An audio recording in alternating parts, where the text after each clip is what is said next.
Let's check in with the doc and look at things with a wider lens. Pastor Richards on OMG. Hello, good morning. Well, hello, good morning to you, Daniil. Good morning to all in the studio, I think Flex and Mario. And good morning to all of our listeners on this, what is it, midweek now? 28 or something like that of April. April is almost gone. I have some perspectives that I want to share this morning. And Daniil and others in the studio, feel free, like I always say, feel free to interject, and it's never an interruption if you interject and ask questions and stuff like that. I noticed lately you all don't do a whole lot of that. We try to. Well, I know. I don't know if that's a blessing or a curse. I know when Mr. Bing is there, every two sentences I have to try to recalibrate and find out. It's hard to get in sometimes, Pastor, because you come. You guys get in? No. Go ahead and make your presentation. We'll just try harder to interject. Yeah, I'm just please hear me. I'm just saying. My intention is not to come on here and do a monologue. I have thoughts, and when I get going, this is me. When I get going, I really get going. But exactly, I don't want people to feel excluded. So okay, if you feel like there's a point that needs clarification, please do. But I have 3 stories that I want to tell this morning, related to COVID. Actually, I think you have heard one before, the one with the elephants and the cats. I think Stephen started that from the article by Dr. Ioannidis. But the basic story, for those who didn't hear it, is of the elephant that was actually chased by a cat. Yeah, that's right. An elephant being chased by a cat. Imagine it. And the elephant decides, I'm going to run. And the elephant starts running from the cat, and in retreating from the cat, whatever danger the elephant thought that the cat posed to it, in retreating from the cat, the elephant topples over a cliff, is badly injured, and dies. That's story number 1. So bear that in mind. Think about it.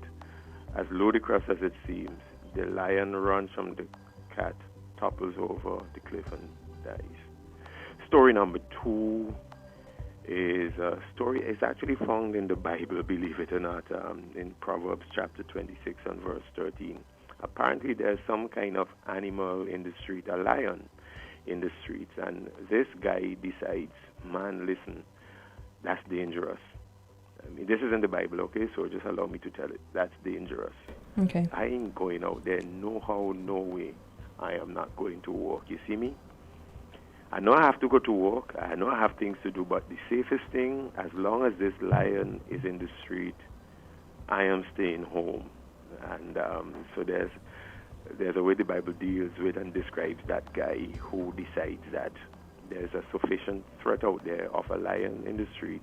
He's not going to figure out how to get to work. He's not going to figure out how to go about his normal industrious efforts. He's not going to figure it out. He's just like, I have an excuse. There's a lion in the street. I'm not going to work. Period. I'm staying home. So he stays home under lockdown. And then that story is actually in the Bible. So check it out. Proverbs 26:13. The third story is a well-known story. Kids growing up knew the story well. It's the story of Chicken Little.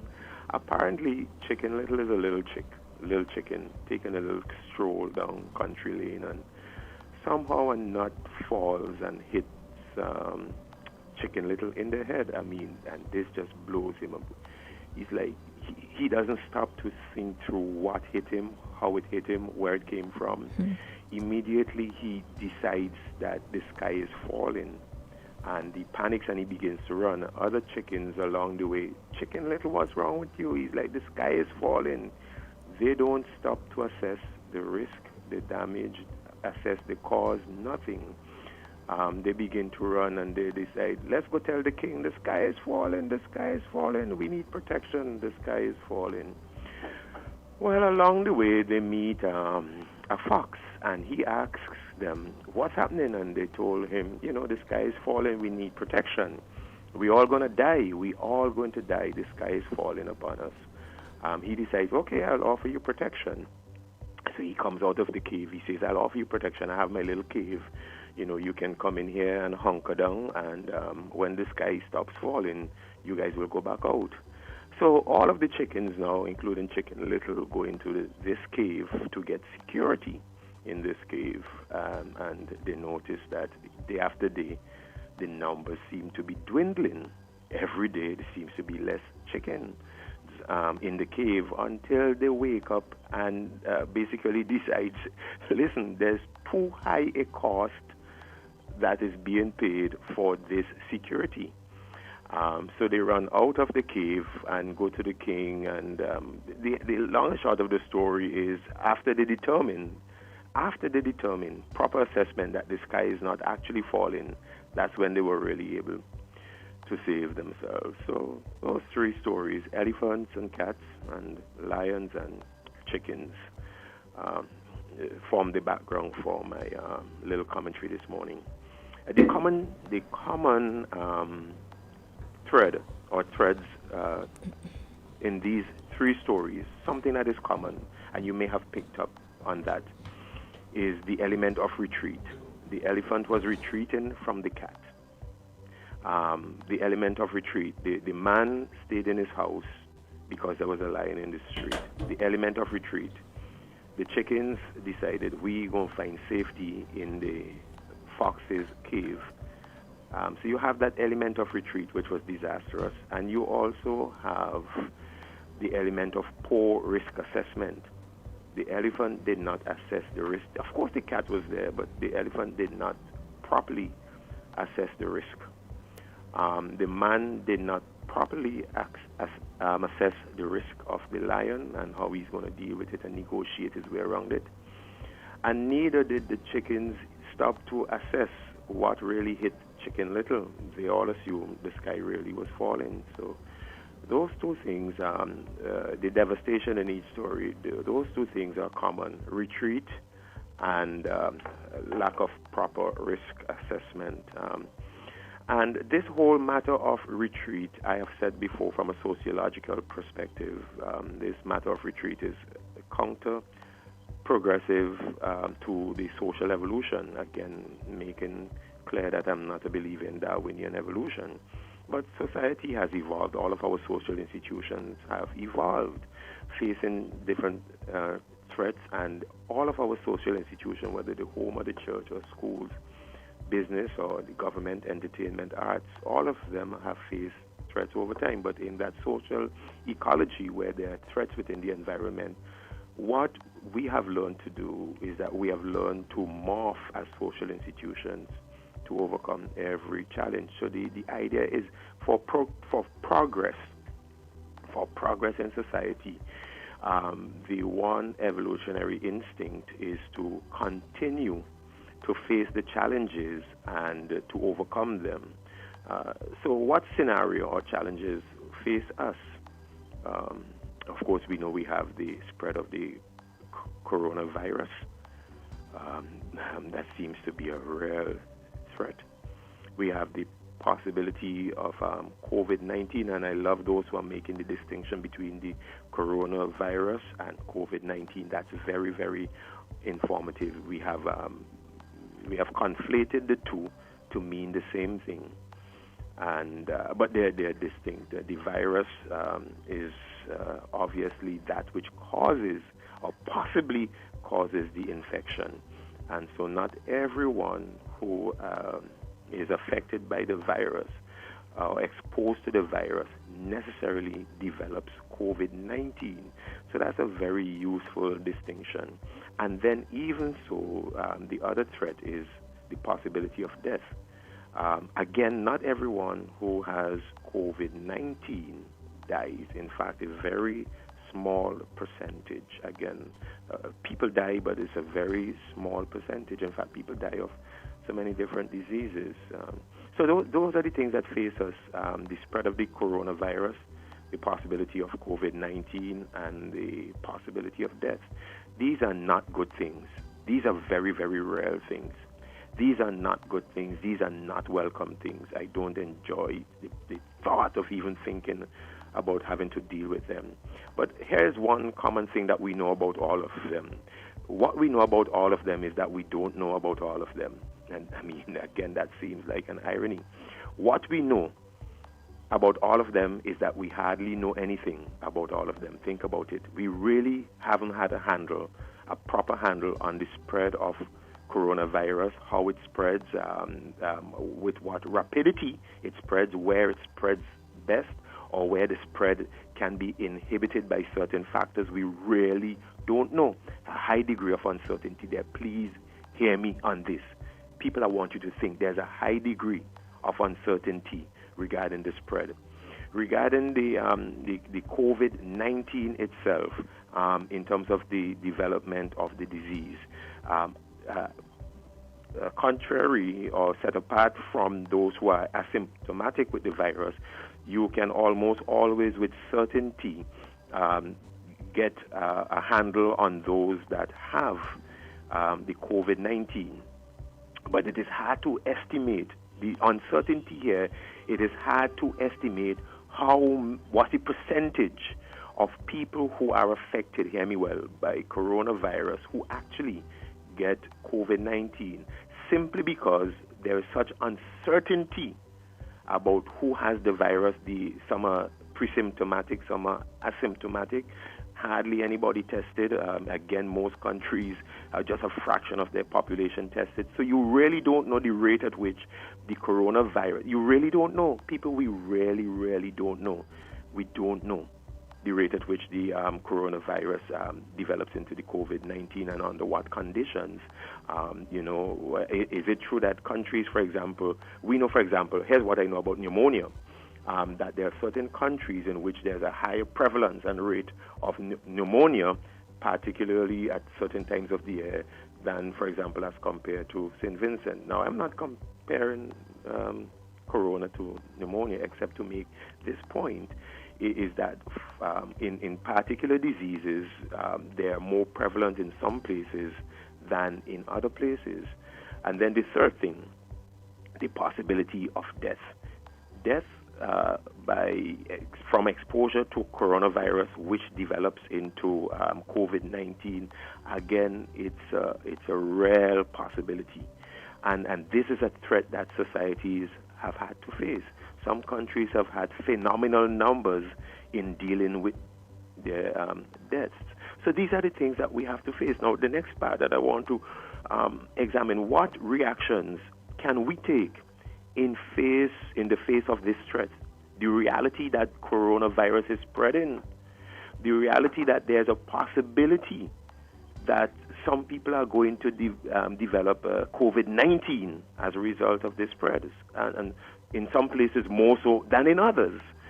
And in some places there is the very rare possibility of death as this thing develops into pneumonia, and then the white blood cells that will fight the pneumonia and develop certain infections in the lungs, basically causing the lung to become saturated and collapse. These are the things that these things happen. So knowing this, what reactions can we have here? Down there are two extremes. I started dealing with this yesterday, and I said I will finish up today. There are two extremes.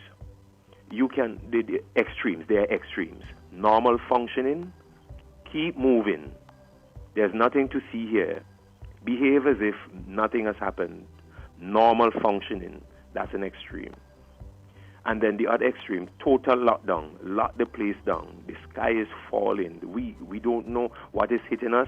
Too many uncertainties. Lock the thing down till we can figure this out. Both of them, I said yesterday, are very absurd extremes, and neither should be practiced for obvious reasons. Absurd. So what do I recommend? I have, throughout this process, been recommending that governmental reaction and societal reaction should be somewhere between these two extremes.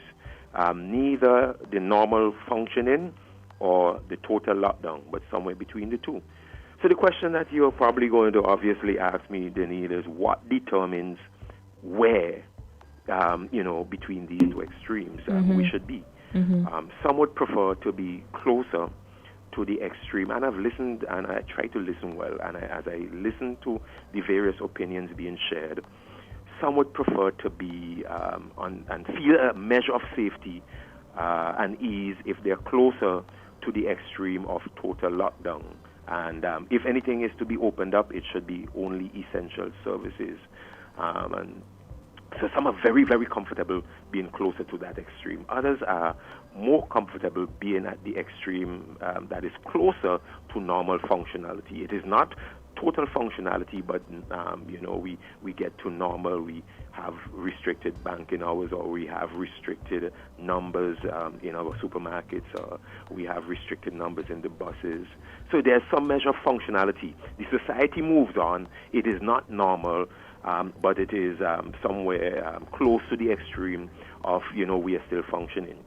And equally, people are criticizing this particular course of action. So my question is, where do we want to be, and what, and more pointedly, what determines the appropriate place on this pendulum? Should we be closer towards a lockdown, or should we be closer towards normal functioning? And what determines that? Now, let me be quick to say here, as far as I know, there is no currently there is no effective cure or treatment. I mean, Lysol, no joking around. People have touted different forms of treatment as being effective, but as far as I know, the consensus of scientific opinion is that there is really no go-to treatment that we can readily say, okay, if this happens, here we're going to treat the patient with this, and this is going to be effective. So on the immediate horizon, we are not seeing that. That is significant. We are not seeing any treatment.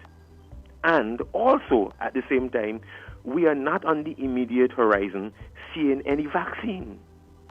So those are two things you have to bear in mind.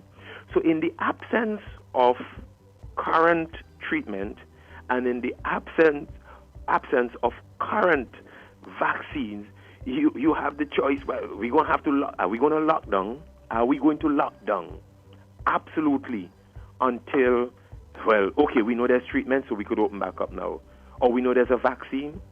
What I'm saying is that there has to be some kind of functionality in the absence of vaccine and in the absence of treatment. You cannot lock down your country until whenever you have effective treatment and effective cure. You can. In fact, what I'm taking heart, and those of you who follow responsibly throughout the world, just about every society, just about every economy is now moving towards the pendulum shift towards functionality. The pendulum across the world is not being forced or pushed towards lockdown at this current moment.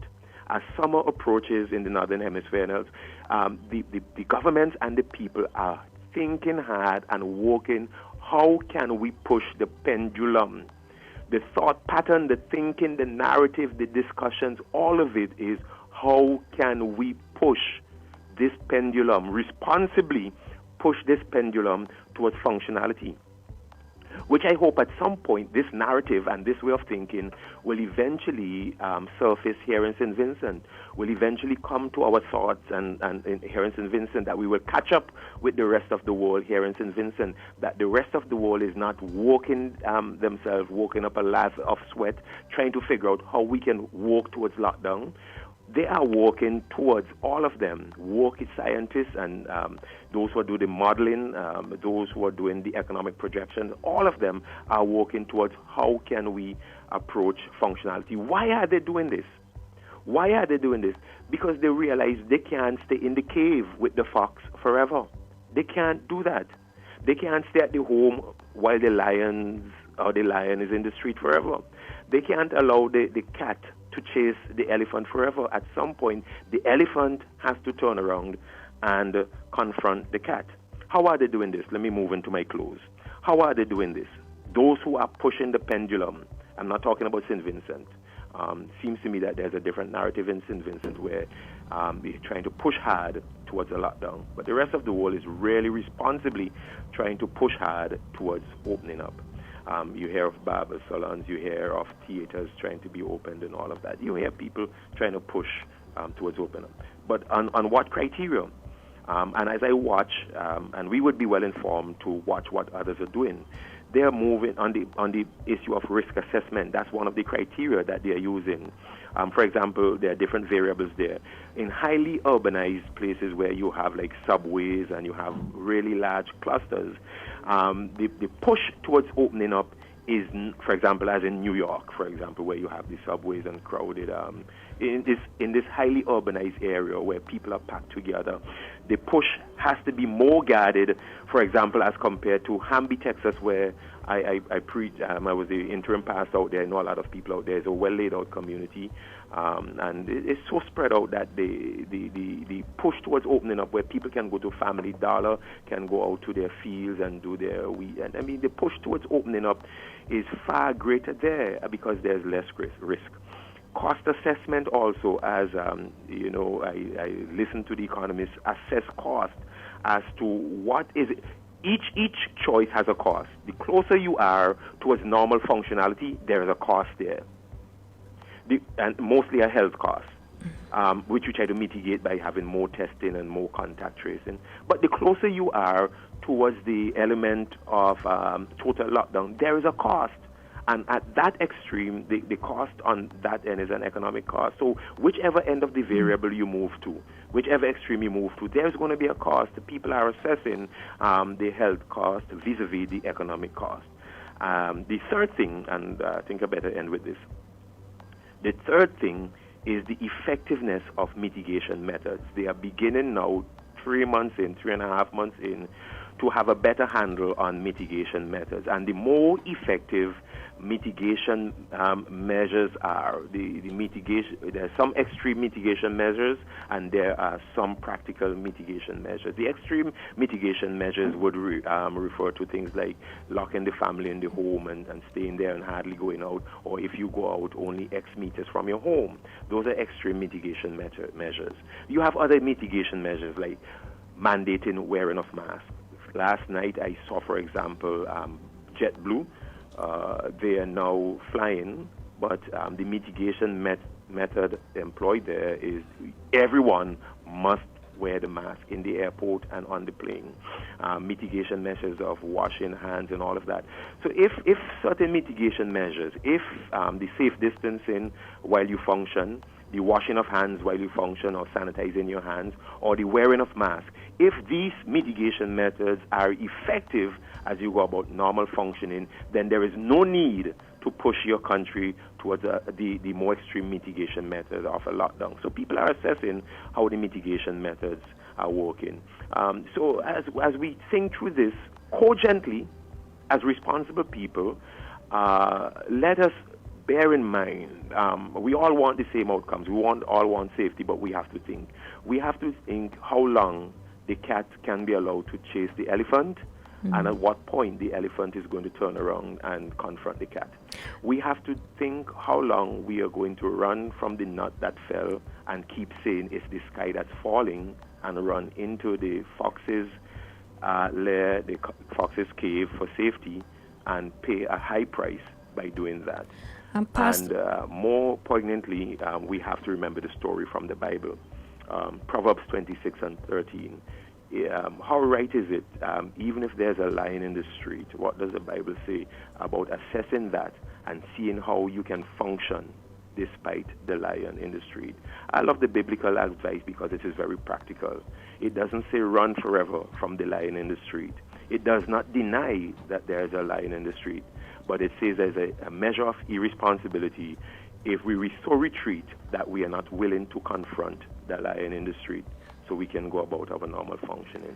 These are things to think about. Have yourself a great day. Pastor Wade, before you go, just one quick question. Is there any instance that you know of where places went towards lifting lockdowns and then found that was not effective, saw an increase in cases, and then rushed again to lock back down? Let me say this, because I have heard, that first of all, there's no certainty. Give me about a minute to answer this. There's no certainty on what to do, when to do it. It is not like a mathematical equation or a science. There's so many variables to play with, so you don't have a high degree of certainty when you take one measure. So some places, and this is likely to happen, as has happened in Germany. I heard someone refer to Germany as one case where Merkel, opened up a little bit more in some cases, and there was a little backfiring. This is likely to happen, frankly speaking, as you. Like I said, the movement across the world, please hear me well, the movement across the world, and it is undeniable. You know it, I know it, other people know it. As we listen, people are trying to move their economy, opening up the schools and opening up. And, as you do that, you are taking risk. Of course you are taking risk. For example, if we bring people home here, sailors home and all of that, we are taking risk. And sometimes the risks backfire, and if the risk do backfire, as guarded as you are in taking the risk, if the risk backfires, then it is responsible of you not to forge ahead regardless. That is foolhardy and stupid. You need to, if you took a risk and you'd say, let's move forward a little bit, and you see it seems to be backfiring, you rethink what you want to do. But the thing is, and my recommendation is, never push. Although countries are pushing the pendulum towards opening up, do not push this too hard in a foolhardy manner. Do what others are doing as best as possible. Do your modeling, which countries are doing. Assess your risk before you make the move. Do your assessments. I mentioned all of these. I mentioned risk assessment. I mentioned degree of urbanization. Demographics also, I didn't mention that, but demographics is a concern. The demographics of Italy really racked up their numbers because they have a very, very high, what we call aging population. They have a very high aging population because of the longevity there. I don't know if it's the wine or what, but and so that particular demographic took a whack, and their numbers went up. Also, a lot of the reports from Seattle and other places where there were extensive numbers of nursing homes, you find that 80% of the people in the nursing homes, 90%, very high percentage of the people in the nursing homes, came down with the virus. So those are elements that you have to figure out the demographics of your population before you do these things. What is the COVID rate? Not COVID, well, the transmission or the conversion from coronavirus into COVID. I alluded to that earlier. And that's an uncertainty.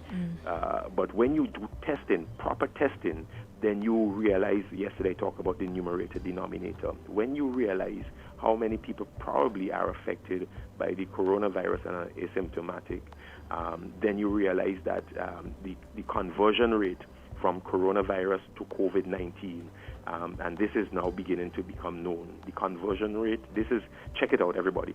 This is now become known. Conversion rate from coronavirus into COVID-19 is not as high as previously thought. And why do they know this? Because the denominator being coronavirus, number of people infected, as they do more testing, it is like dividing the number 48, all right? The number 48 would represent, the number of deaths or people with COVID. And you divide it by, let us say you divide it by 2, you get 24. But if you divide it by 4, you get 12. If you divide it by 6, you get 8. In fact, the larger number you divide it by, if you divide it by 12, you get 4. If you divide it by 96, you get half. So the larger number you divide it by, the smaller the outcome. And what is happening as more testing, this is a very, very significant point. As more testing is being done, you are finding out that more and more and more people have coronavirus. In LA, they said about 50 times more than they thought has coronavirus. So that's a variable entity. The fixed entity would be those who have COVID or those who die from COVID, and that's not varying much. So what is happening as they're finding out more and more people have coronavirus, the death rate or the infection rate that transforms into COVID, that rate is now becoming lower and lower and lower.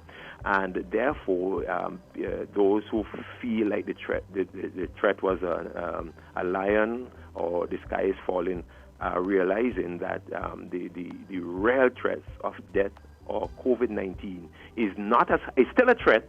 It is still a threat, but it is not as high as previously thought. So these are the factors that will determine how quickly you want to open up. But even so, the threat remains, and therefore, if you move in too much of a cavalier fashion towards the extreme end of the pendulum, where you just open up and everything goes, there's a price to be paid there. I said that also. All right. Thank you so much, Pastor. Have a great day. You Bye. too. Bye. Let's check in with the doc and look at things with a wider lens. Pastor Richards on OMG.